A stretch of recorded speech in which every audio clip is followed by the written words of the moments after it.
welcome to Tailwinds, the podcast of Air and Space Operations Review. I'm Laura Thurston Goodrow, and today we're joined by Air Force Major Victor Lopez and Air Force Captain Alexander Farrow, authors of AI Readiness in a US Air Force Squadron in our summer 2023 issue. Major Lopez is assigned to AFWERX Spark's ARC branch, the Boston hub, which he helped establish. The hub supports the Air Force's relationship with MIT and the Boston tech community. Victor was previously assigned to the Department of the Air Force and MIT Artificial Intelligence Accelerator as part of the initial cadre. He holds a Master of Science in Systems Engineering from Georgia Tech and is an MQ-9 instructor pilot and has accrued nearly 2,000 combat hours over the last 9 years. Captain Alexander Farrow is a remotely piloted aircraft pilot at Creech Air Force Base. He led research on AI integration and innovation strategy as a graduate student in Harvard Business School's MBA program. Xander was the top graduate from a remotely piloted aircraft pilot training in 2018 and has served as an instructor pilot in the ERQ-4B Global Hawk, leading high-altitude reconnaissance missions in support of national objectives. Welcome to the podcast, gentlemen. Thanks so much. I'm excited. Thank you for having us. So first, I like to ask our authors about the genesis of their interest in the subject of their research. What led you both to want to research and write about artificial intelligence in the Air Force workplace? I think I'll take that one. So from Victor here, I think that we saw this transformation happen in 2019. So a little bit of background, the Department of the Air Force and MIT's Artificial Intelligence Accelerator was started, if you will, in 2019, the executive order and subsequent order from the Secretary of the Air Force at the time, Secretary Wilson. And the goal here was to ensure that the Air Force and the Department of the Defense was leading the nation in artificial intelligence. And how do we integrate this new technology into our operations and day-to-day lives after some disturbing news articles coming out from some of our near-peer adversaries. And as we began the process of standing up this research and development unit in a completely unclassified manner so that anyone could audit and question and peer review our research academically, we had the simultaneous mission of integrating this technology into the workplace of the Department of the Air Force for our air and space forces. And as we did that, we realized we had a lot of work to do in 2019. How do we educate our folks on this technology? How do we set up our technical infrastructure? How do we reduce some of the technical debt? These are very common themes, actually, across business, across many companies, across the world who are attempting to integrate this technology. And the Air Force really is no different. And so the genesis of this paper is we wanted to understand and try and provide a framework for frontline leaders to make this ubiquitous across all of our squadrons, really at the squadron level, to change the culture, to think about data in a new way, to think about models in a new way. Yeah, and for me, in the summer of 2022, in between both of my years in the MBA program at Harvard Business School, Victor brought me on as an intern working for the DAF MIT AI Accelerator. And that sort of got me immersed in some of the tensions that organization was dealing with, innovating AI for the Department of the Air Force. And in my second year in the MBA program, I really became interested in how legacy bureaucratic organizations pioneer innovation and deal with organizational tensions like red tape or technical debt and overstandardization. And I started realizing that a lot of the same tensions that the Air Force deals with are actually pretty prevalent in the private sector as well. A lot of companies are, struggling through the same exact problem sets. And I became very interested in bridging that gap between how the Air Force innovates and how the private sector innovates, because there are a lot of commonalities. There are a lot of commonalities. So I was interested, the CSAF Leadership Library's July post featured a Harvard Business Review 4-series podcast from May discussing AI in business operations. So in the organizational culture episode, one speaker notes that AI can threaten or expand your business model, emphasizing the importance of the right culture. The other speaker, Harvard Business School professor and author Sudal Neely, who you reference in the article, talks about the importance of not relegating AI integration to the IT team, but making it an inclusive all-unit effort. She also stresses the importance of personal responsibility and the key role of leaders, especially at the team, or in this case, the squadron level, play in ensuring buy-in and efficacy of AI. She emphasizes trust and says, one can't be a mediocre leader in the world of generative AI that is poised to transform every organization, every industry in ways that we can't really understand today. So you emphasize these things in your article, and we'll talk about your recommendations in greater detail a little bit later. But first, can you say a few words about Professor Neely's advice to leaders? Yeah, I think it's absolutely critical that leaders of all levels in an organization buy into innovation strategy in general. The podcast mentions that so often there is a lot of pressure from the bottom up, from frontline workers to pioneer innovation.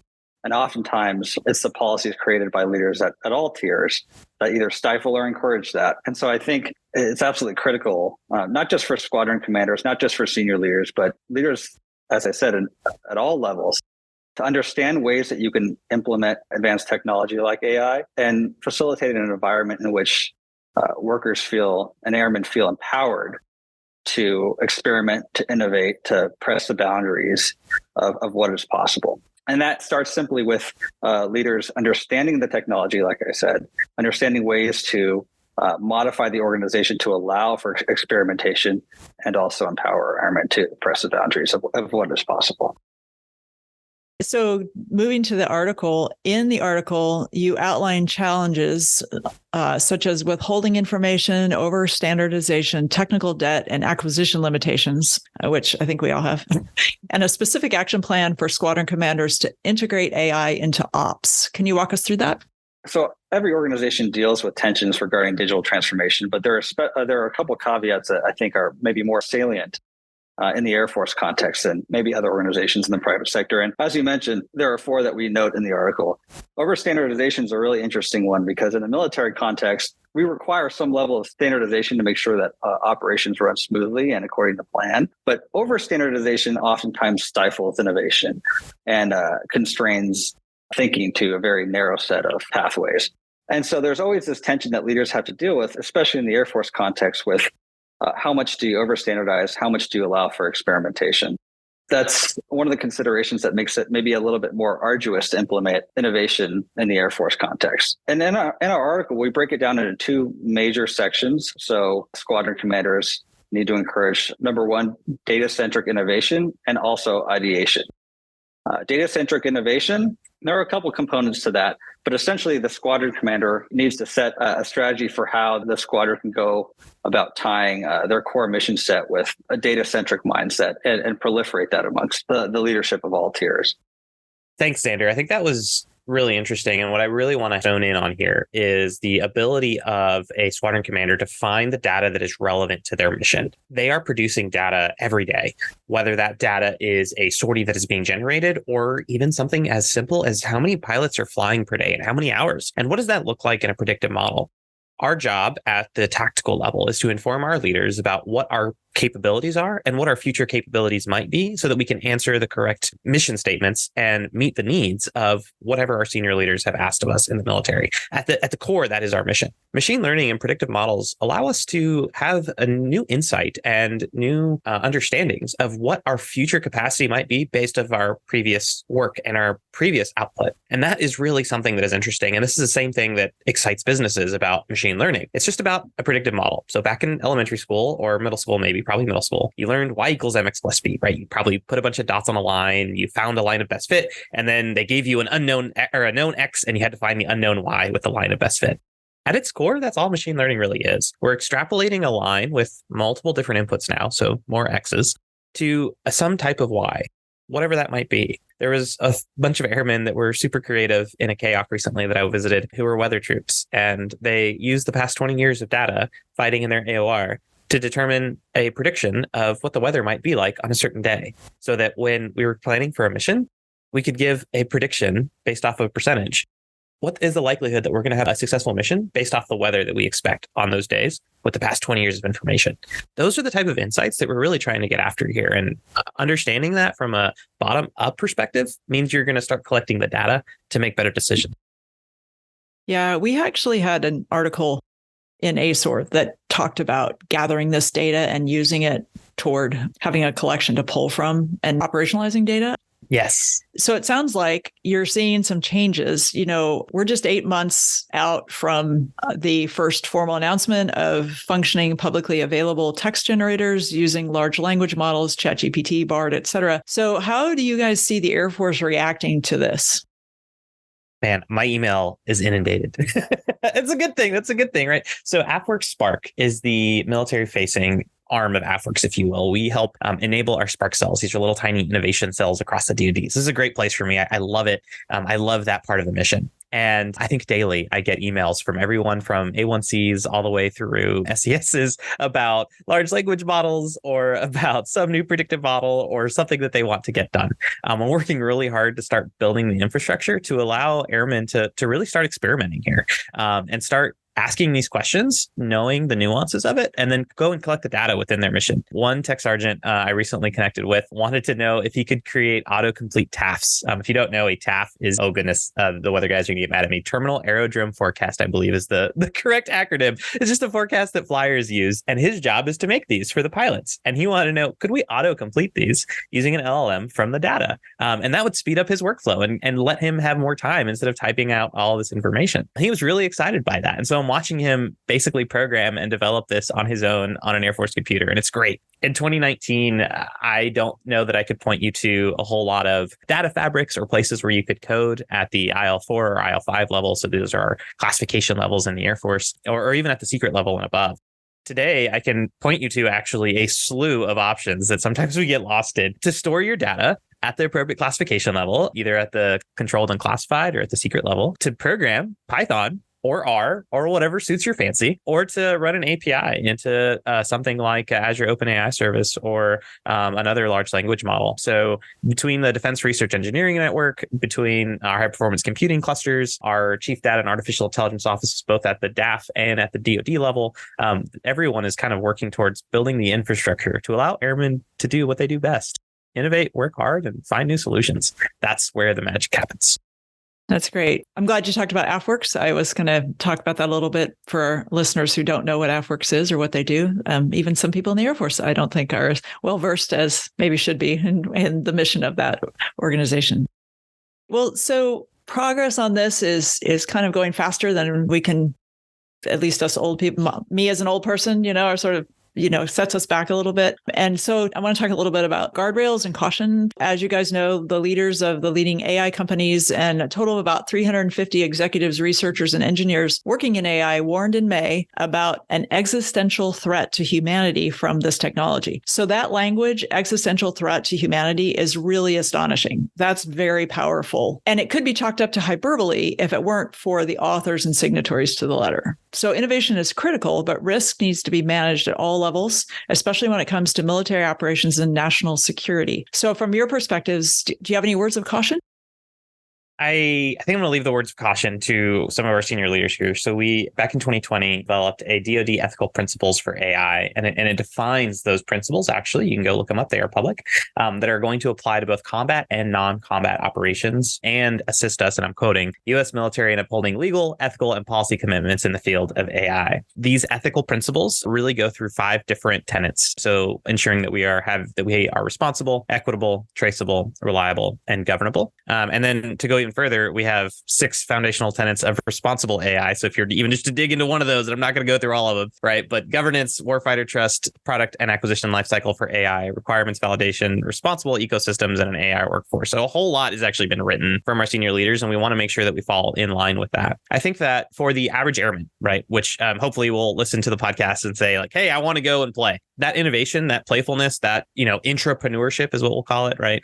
Developing something new within the organization, within the brownfield. That is, I think, 100% desired. And we should continue to push that way. Most of these technologies are simple predictive models. They're going to get us from point A to point B. They're going to write, forecasts for us. They're going to help us make better pilot schedules. They're going to maybe give us some alt P&T solutions, right? Relatively benign technologies. And I think that is where the current state of the art for things that we want to put into production is ready for. I think that some of the folks who have talked about the existential threat, something that we should absolutely pay attention to, I want to believe that they're probably looking a little bit more into the future about how, a large language model may continue to increase in its capacity and give us more. From what I've seen in production for things that we care about, there's still a lot of flaws and issues with how we might actually get to use that in production in our everyday environment. And if I'm not able to take a model in, repeating the ethical principles here, trace why that model made the decision based off of the data that I have, that's not something that I'm going to want to use because our risks are just too high. I think many companies are saying this as well. And so it might be cool to see the Sims play out in a Westworld scenario, right, with Stanford. I think they just released that paper as well as their code last week. So it was mid-August, I believe, depending on when this podcast comes out. That is really cool and super fun to play with. I don't know that I'm going to use that tomorrow to play the Sims in a squadron, right? Because I don't think we're there yet for production, right? For something that I want to use daily in our everyday life. But I'm interested to see, is Westworld going to be real tomorrow? I don't know. I don't know that anyone does. I do know that these types of threats and these cautions have actually traced back all the way to the 1950s when artificial intelligence first came out. There's some real fun videos of the 1960s and 70s of professors at MIT actually talking about the singularity and computers taking over. It's 2023. We're still waiting. I think I can still turn off my laptop. I'm going to try after the podcast.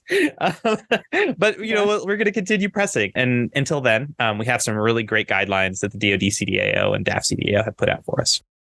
Well, that's good to hear. I think that allays some fears of some people. It's always interesting to be going into this uncharted territory. So do either one of you have any closing thoughts?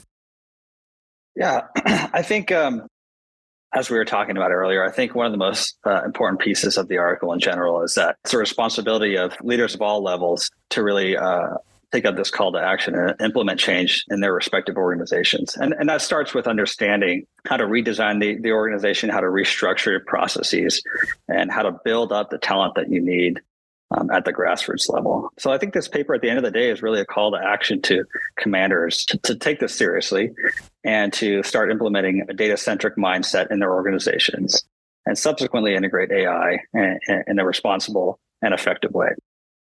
I love that. I think the only thing I would add is don't be afraid to change how things are done. I've had a few comments in the last few weeks about Salsa just give me a bullet background paper and a slide because that's what we need. Sorry, Salsa is my call sign. Apologies. Victor, give me a bullet background paper and a slide. And I totally understand where that's coming from. And many commanders need this. Again, our job is to inform our leadership about what our capabilities are, what we're doing, and how we're going to move forward to answer the mail on what the mission is. That is our job. I would implore some of our leaders and our squadron commanders to look at things like Envision on our controlled and classified systems, or things like the Vault from the CDAO. And how airmen are starting to use dashboards to update data live. And instead of spending 20 minutes, an hour, 3 hours a week creating PowerPoint slides to brief up the chain, that immediately becomes old because the data probably changed in that time. How do we create live data that can live on our live systems to create a live look at how things are doing? And that might mean that you're going to have to change your internal process about how you evaluate and how you desire the reporting to happen. So if we continue to require static documents, we're going to get them. But if we start thinking a little bit differently about how we can use this technology, we're going to immediately start shaping how we're going to collect data so that we can answer the mail when it comes down. And I think that's really the more exciting part of this. It's going to require a little bit of change from the bottom about how we collect it, how we store it, all the way to the top. I agree. Well, I really appreciate both of you joining us on Tailwinds today, and I commend your article to our readers and look forward to hearing more from you all. Thank you so much. Thank you, guys. Thank you.